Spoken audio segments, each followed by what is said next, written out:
I used to believe in certainties. 23 years of marriage teaches you that. Or so I thought.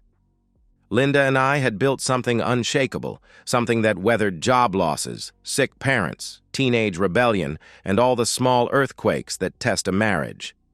I was Thomas Brennan, 47, senior accountant at Murphy & Associates, the kind of man who never missed a deadline or a family dinner. Linda was 45, part-time dental receptionist with a laugh that could fill a room and an independence I admired. We had Jake, 19, brilliant engineering student, and Sophie, 18, college-bound with dreams bigger than our suburban house could contain. Our life had rhythms.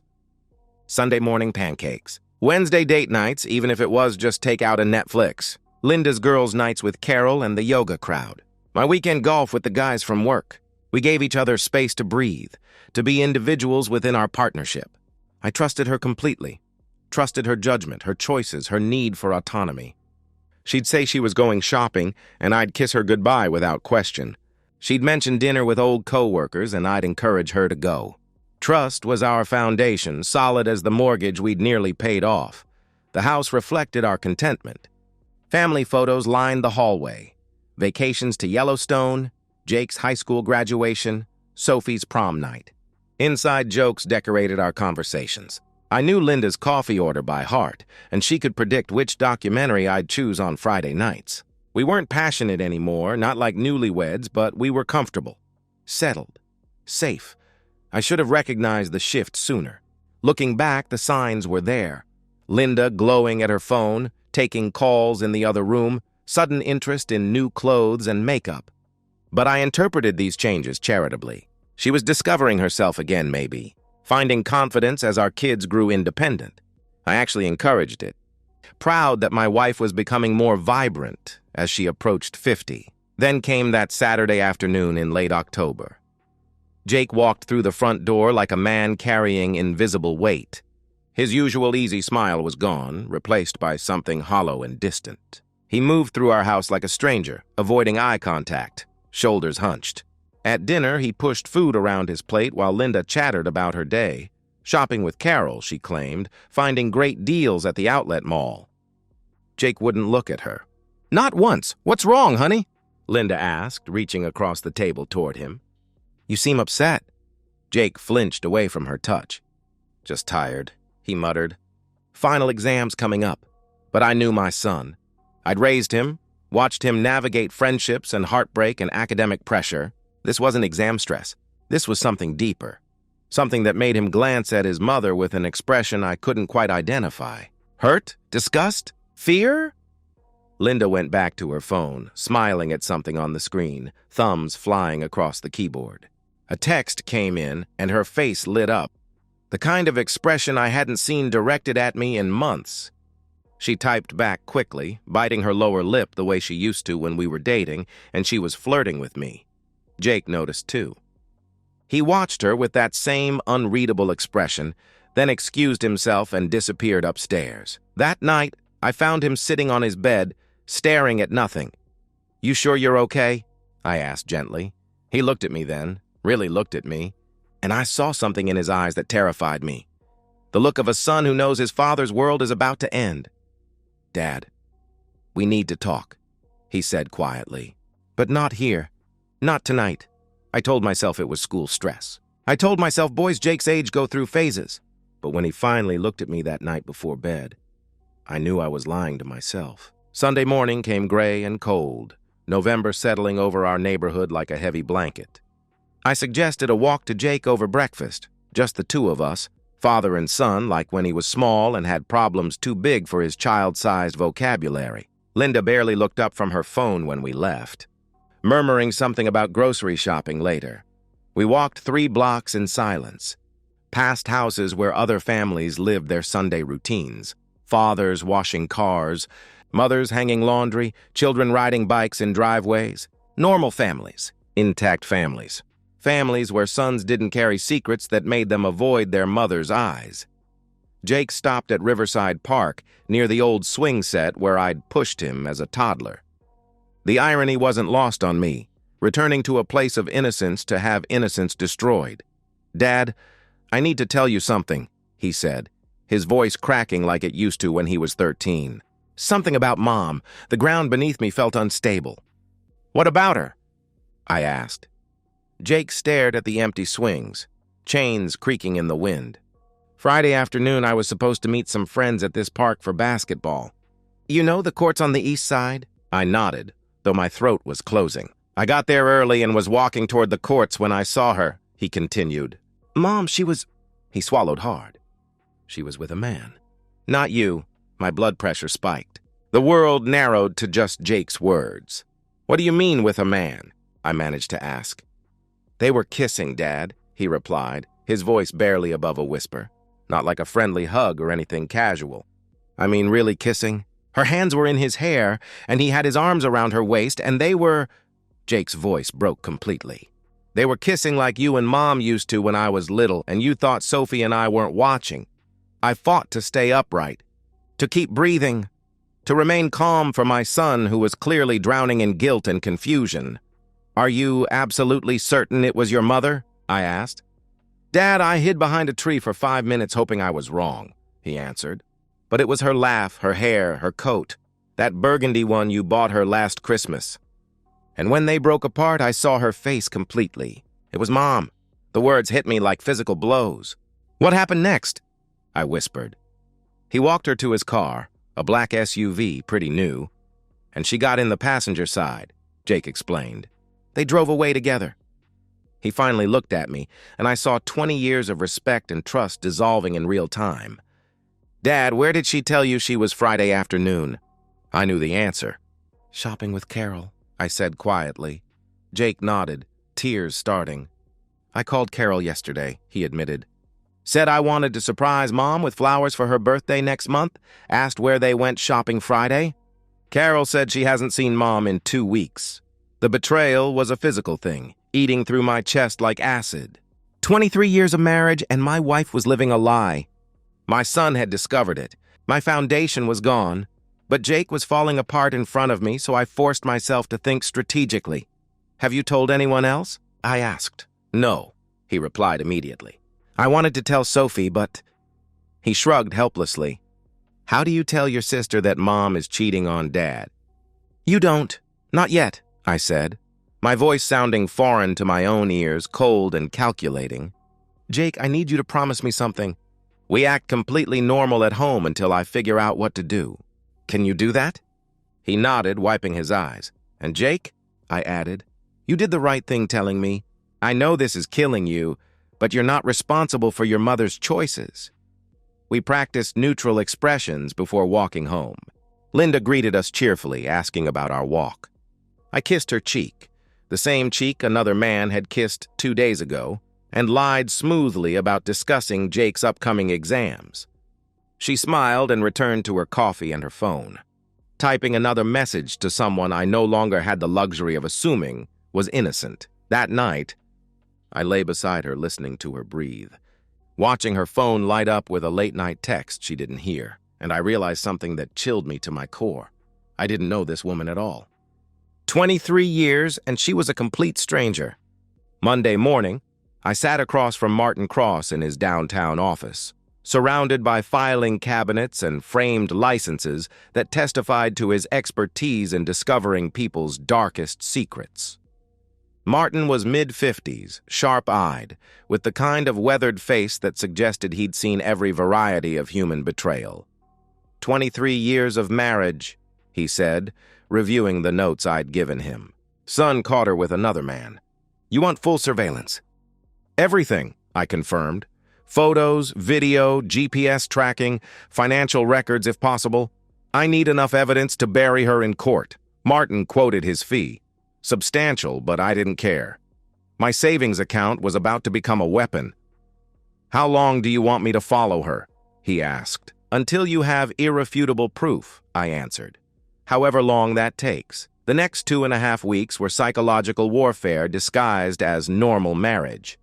I went to work, came home, asked Linda about her day. She told elaborate stories, shopping with Carol, lunch dates with former co-workers, yoga classes that ran late, errands that somehow took 4 hours.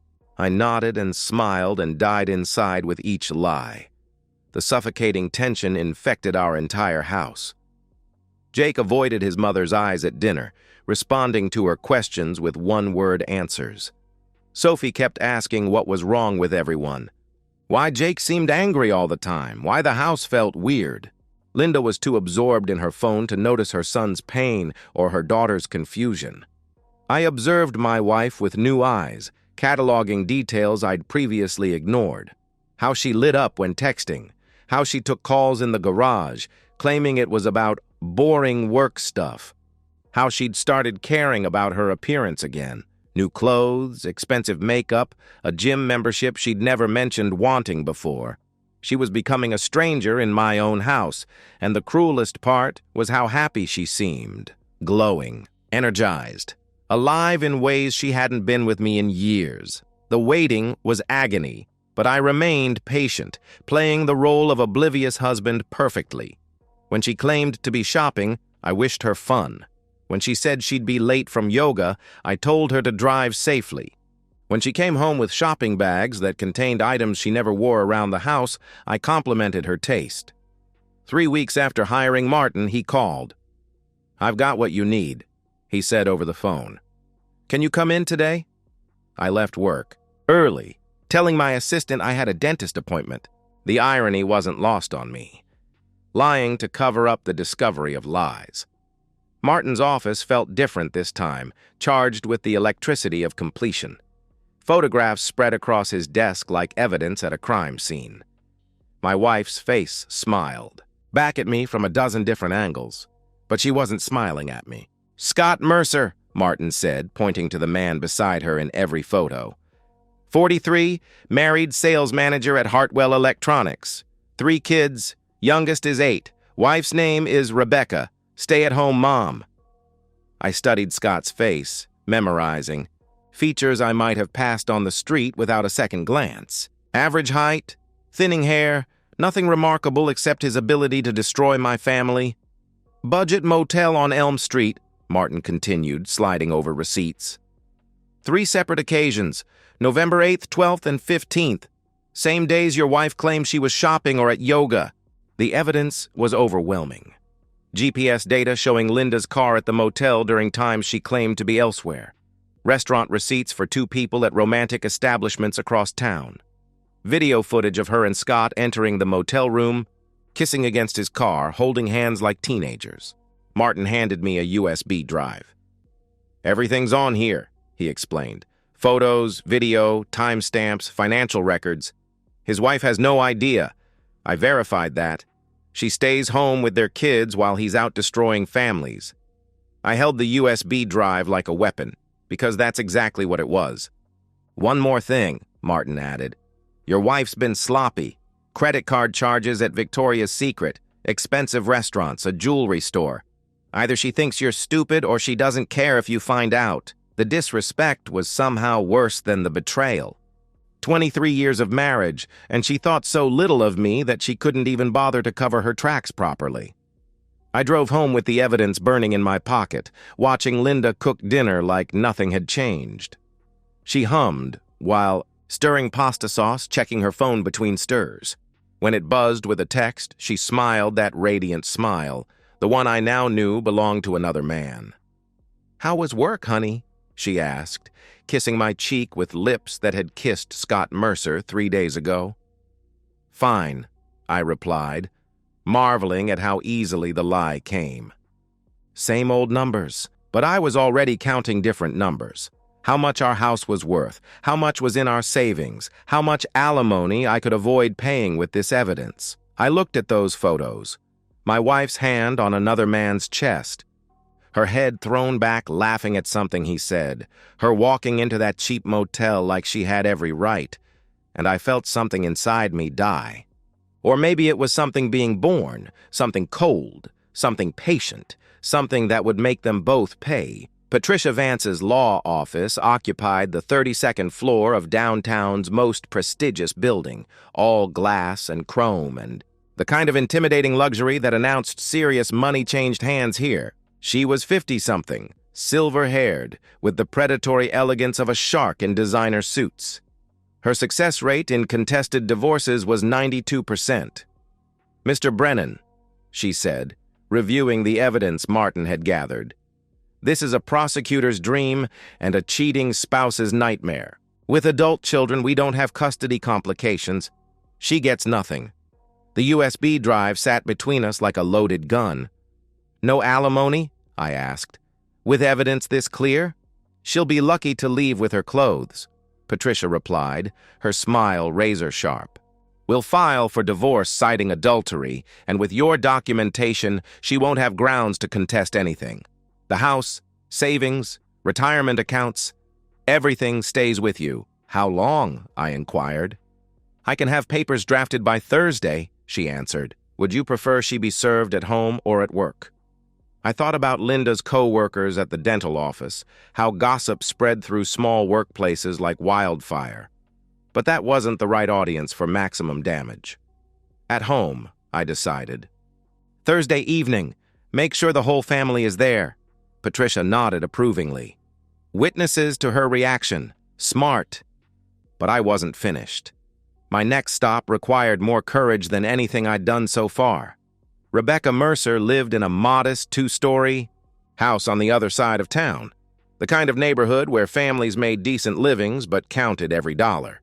Her house was smaller than mine, older, with children's bikes scattered across the front yard and a minivan in the driveway that had seen better years.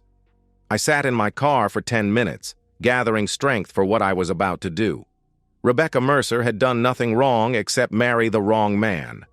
But she deserved to know the truth, and Scott deserved to have his world implode from multiple directions simultaneously. Rebecca answered the door with flour on her hands and exhaustion in her eyes, the look of a mother who'd been managing 3 children all day. She was pretty in a tired way, blonde hair pulled back, wearing jeans and an old sweater. "Mrs. Mercer?" "My name is Thomas Brennan," I said. "We need to talk about your husband." Her face went through a dozen expressions: confusion, fear, recognition of disaster approaching. "Is Scott hurt?" she asked worriedly. "Not physically," I replied. "May I come in?" She led me to a living room that spoke of careful budgeting and children's priorities: worn furniture, toys in corners, family photos covering every surface. 3 beautiful kids smiled from those frames, unaware their father was about to destroy everything. I placed the investigation report on her coffee table between us. "Mrs. Mercer, your husband is having an affair with my wife," I said quietly. "I have proof." She stared at the manila folder like it might explode. "That's impossible," she protested. "Scott works long hours, but he's not. He wouldn't." I opened the folder, revealing the photographs. Rebecca's hands flew to her mouth as she saw her husband kissing another woman, entering hotel rooms, holding Linda's hand across restaurant tables. "How long?" she whispered. "At least 2 months, probably longer," I answered honestly. "I'm sorry." She broke down then, shoulders shaking as she cried for the life she thought she had. I sat quietly, offering tissues, recognizing my own grief reflected in a stranger's living room. "My kids," she sobbed. "How do I tell my kids their father is a liar?" "The same way my son told me," I replied gently. "With courage you didn't know you had." I left her with copies of everything, knowing she'd file for divorce within days. Scott's life was about to explode from multiple directions, and he'd never see it coming. Thursday evening arrived with surgical precision. I'd orchestrated everything perfectly. Dinner at 6, everyone home, the table set like any normal family meal. Linda cooked her famous chicken parmesan, humming while she worked, completely oblivious to the storm approaching. Sophie talked about college applications. Jake managed to participate without looking at his mother. Linda shared gossip from the dental office, animated and cheerful, her phone buzzing with texts that made her smile. The doorbell rang at 7:15. "I'll get it," Linda said cheerfully, probably expecting a package or neighbor. She opened the door to find a serious-looking man with a clipboard and manila envelope. "Linda Brennan?" he asked formally. "Yes?" she replied confused. "You've been served." I watched from the dining room as confusion clouded her face. She signed for the envelope mechanically, probably thinking it was some bureaucratic nonsense. But when she opened it and read "Petition for Divorce," her face went white. She stumbled back into the dining room, papers trembling in her hands. "Thomas, what is this?" she demanded. "Some kind of joke?" I reached into my jacket and pulled out a second manila envelope, the investigation report. I placed it on the table and scattered the photographs like playing cards. Linda saw herself kissing Scott Mercer and collapsed into her chair. "Explain those," I said quietly. She tried. Oh, how she tried. Tears, denials, claims that the photos were doctored, that I'd hired actors, that this was all some elaborate misunderstanding. "This isn't real," she protested desperately. "Thomas, you know me." Sophie screamed about betrayal. "How could you do this to us?" she cried. Jake told her to shut up and get out. "You're disgusting," he said coldly. Linda begged them to understand, to forgive, to give her another chance. "Please," she pleaded. "It didn't mean anything." "I love this family." "1 hour," I announced calmly. "Pack what you can carry and leave," she begged. She cried. She promised it meant nothing, that she loved me, that we could fix this. I watched her break apart on our living room floor and felt absolutely nothing, because she was right about one thing. We could never go back. I'd make sure of that. 1 month later, the legal machinery was grinding both marriages to dust with ruthless efficiency. Patricia Vance was proving worth every dollar. Linda's lawyer had advised immediate settlement after reviewing the evidence. I kept everything: house, savings, retirement accounts, even the car Linda had driven to her motel meetings. Rebecca Mercer was taking Scott to the cleaners with similar brutality. Full custody of their 3 children, alimony, child support that would cripple him financially for the next decade. Scott's reputation had crumbled at work. Word spread quickly in their office. The sales manager caught cheating, destroying 2 families, lying to everyone. His boss demoted him to avoid the scandal. Colleagues gossiped. His commission-based income plummeted as clients requested different representatives. His own children refused to see him after Rebecca explained why Daddy wouldn't be living with them anymore. Linda tried reaching out to Jake and Sophie repeatedly. Calls, texts, emails, showing up at Sophie's school. Both kids blocked her everywhere. Sophie's words were particularly harsh when she called one evening. "She chose him over us," my daughter said bitterly. "Why should we forgive her?" I didn't argue.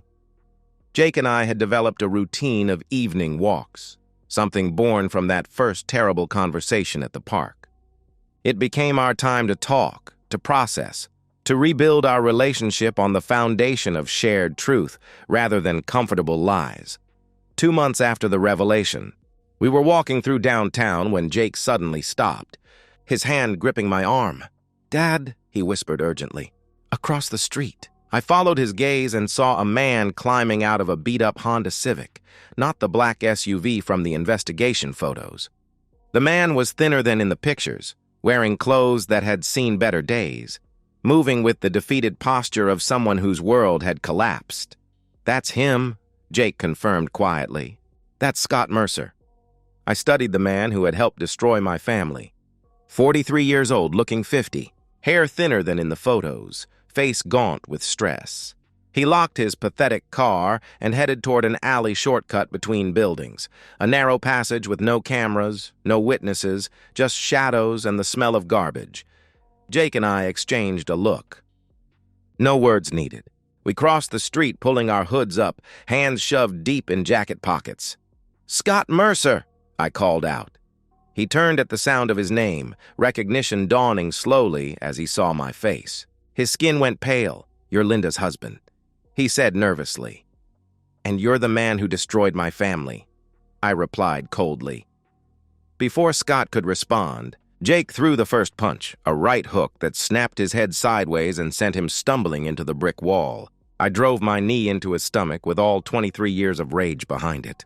Scott doubled over, gasping. We didn't stop.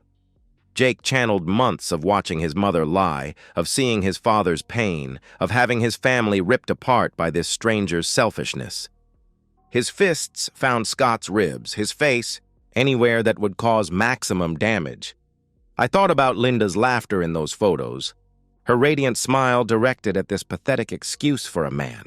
The motel room where they'd played house while I paid bills and raised children and believed in marriage. Scott tried to fight back initially, throwing weak punches that barely connected. "Stop!" he pleaded desperately. "Please, I'm sorry." But he was soft, weak, the kind of man who snuck around motel rooms instead of facing his problems directly.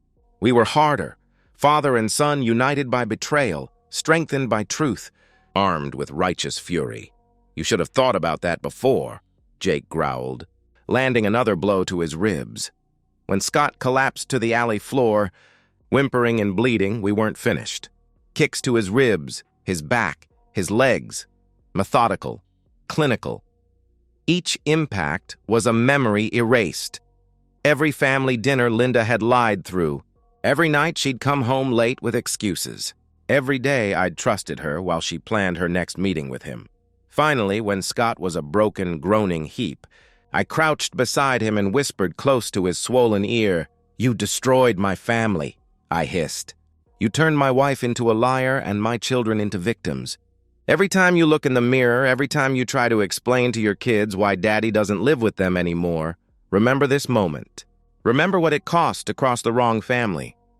We walked away, pulling our hoods tighter, disappearing into the night like ghosts, seeking justice in a world that rarely provides it.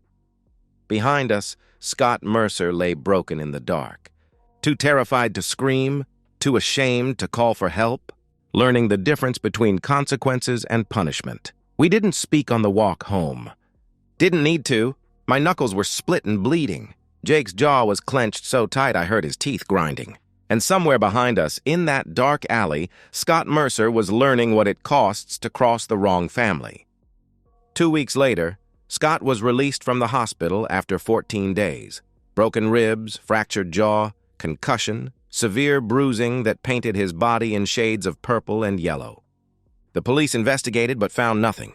No witnesses, no cameras, no leads.